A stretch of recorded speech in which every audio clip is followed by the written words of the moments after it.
नमस्कार मित्रांनो, मी अनिल दादोड सावतकर तुमचा आपल्या शेतकरी मित्र या यूट्यूब चॅनलवर।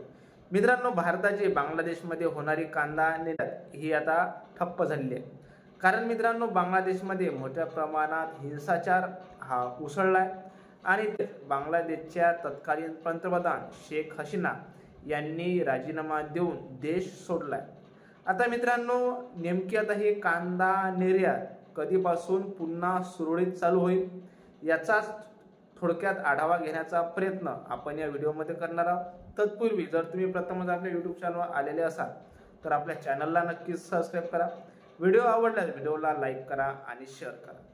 मित्रांनो, सध्या बांगलादेशमध्ये जे प्रदर्शनकारी आहेत हे मित्रांनो प्रदर्शन करीत आहेत आणि मोठ्या प्रमाणात हिंसाचार हा बांगलादेशमध्ये घडत आहे। यामध्ये मित्रांनो शेकडो जणांचा जीव या हिंसाचारामध्ये बांगलादेशमध्ये गेलेला आहे।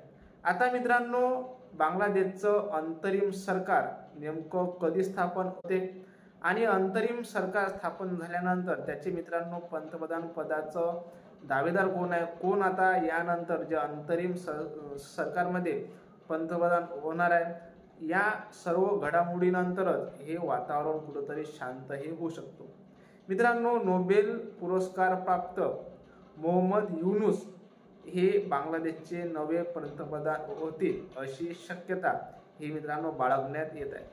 आता हे मित्रांनो पंतप्रधान झाल्यानंतर आणि सर्व अंतरिम सरकार जेव्हा मित्रांनो अस्तित्वात येईल आणि ज्यावेळी बांगलादेशमध्ये संपूर्ण शांतता ही पुन्हा प्रस्थापित होईल तेव्हाच मित्रांनो बांगलादेशच्या ज्या सीमा आहेत ह्या उघडण्यास सुरुवात होणार आहे आणि त्यानंतरच जी भारताची जे कांद्याची निर्यात आहे आणि आणखी काही गोष्टीची जी बांगलादेशला होणारी कांदा निर्यात आहे ही मित्रांनो सुरळीत चालू होईल।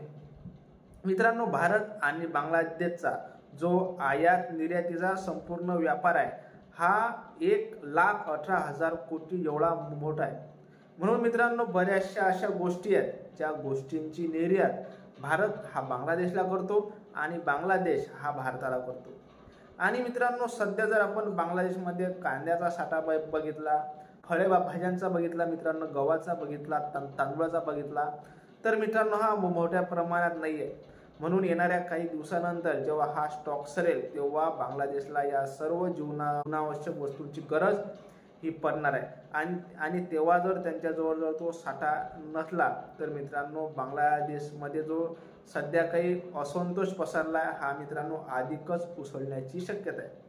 म्हणून मित्रांनो बांगलादेशमध्येही ह्या हालचाली चालू आहेत की लवकर वातावरण शांत होईल आणि जेणेकरून जो काही व्यापार आपला इतर देशासोबत चालू आहे आणि जो काही मित्रांनो भारतासोबत चालू आहे हा पुन्हा सुरळीत चालू होऊन बांगलादेशमध्ये पुन्हा शांतता पसरवेल। म्हणून मित्रांनो याची भारतापेक्षा जास्त काळजी ही बांगलादेशला आहे, कारण बांगलादेशला कांद्याची आवश्यकता ही भारतापेक्षा जास्त आहे। म्हणून मित्रांनो लवकरच हे वातावरण शांत झाल्यानंतर भारताची पुन्हा एकदा कांद्याची निर्यात ही बांगलादेशला सुरू होईल आणि भारतीय कांदा उत्पादक शेतकऱ्यांना चांगला बाजारभाव मिळेल। आता मित्रांनो कशी वाटली माहिती हे आपल्याला कमेंट करून कळवा। व्हिडिओ आवडल्यास व्हिडिओला लाईक करा, शेअर करा आणि आपल्या चॅनलला नक्की सबस्क्राइब करा। धन्यवाद।